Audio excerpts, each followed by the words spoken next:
Okay, this week's magic lesson or spell class is a little bit of both. Since it is the season and I've been doing a heck of a lot of paranormal investigations lately, I'm going to talk about paranormal investigations. A lot of you do it, a lot of you are curious about it. And how do you do a ghost hunt, so to speak? Well, I'm going to tell you the very, very, very first rule and the most important rule is be respectful. In the olden days, actually, even like the early days of Ghost Adventures, before I was with Zach and the guys, they'd go in and they'd scream at ghosts and yell at ghosts and challenge ghosts. And the ghosts really don't want, who wants to talk to somebody who yells at you? Not me. Now they've learned to go in nicely. But the only time I've ever had any big trouble is with disrespect. You don't like to be disrespected. I don't like to be disrespected. Ghosts, spirits, angels and demons and elementals don't want to be disrespected. So go in with respect. Go in, introduce yourself. Say, "Hi, I'm Patty. We're just coming in. We wanted, do you have anything to say? Who are you?" You could say things like, how many of you here? Are you human? Were you human? Are you stuck? I mean, nice, talk nice, and you will get back. Now, before you go in, who are you going to call if you get scared? I always say work within your belief system. If you're a Christian, come up to your favorite prayer. Bring in the Christ light with you. If you're a pagan like I am, set up your dragon, set up your elements, whatever that is. But figure out if you get scared, how you're going to deal with it.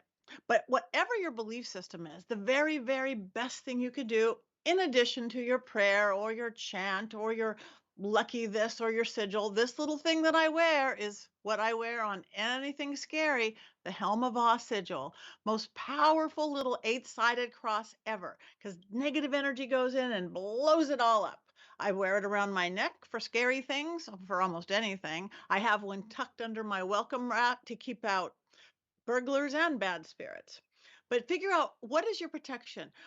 The back of your neck, you guys. Think about it. When you pray, you bow your head, and that's to let in God's spirit.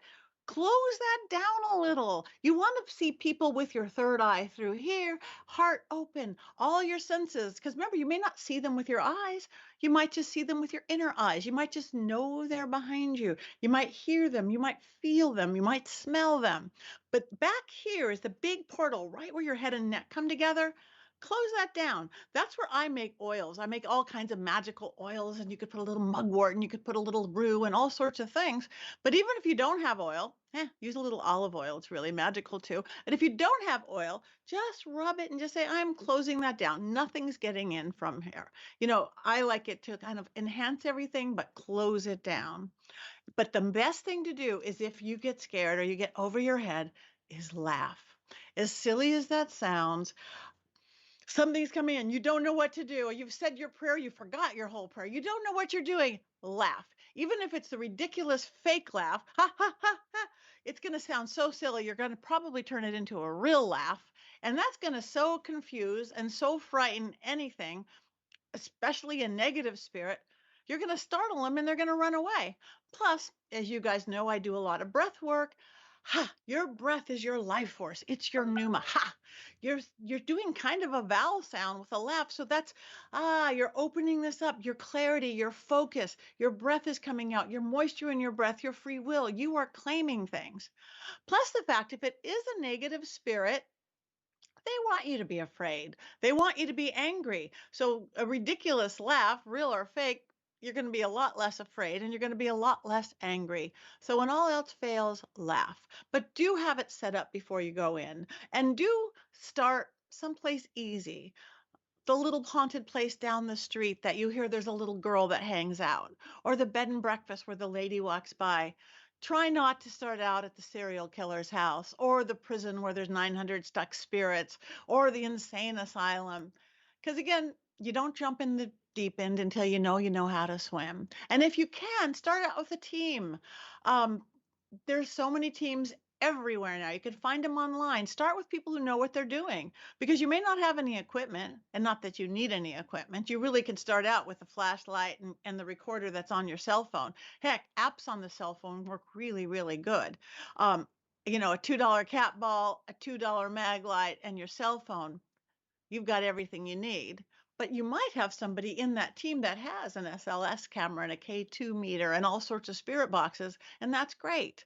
So start simple, start little. Who you going to call when you get scared? And more than anything else, it's about respect. Ask them questions, wait for an answer.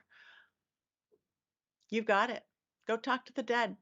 Right now, around Halloween, the veil is the thinnest all year. They are there. And the other dead that you should talk to, not even on a paranormal investigation, is your beloved dead. Your parents, your grandparents, your great grandparents. This time of year, Halloween, is Samhain in the pagan religion. We talked about that a couple weeks ago. It's time to put up a picture of grandma, maybe light a candle, remember her, talk about her. That's the kind of spirit you really want to talk to. Anyway, that's it. Go out there, find your spirits, be nice, and they'll be nice. I promise. And demons get way too much credit. We just talked about James Anito. He's coming on to talk about that too. You'll see next week or so. But be nice, have fun, be safe. Don't go anywhere without permission, and carry a flashlight because it's really dark. That's it. That's your magic lesson for today.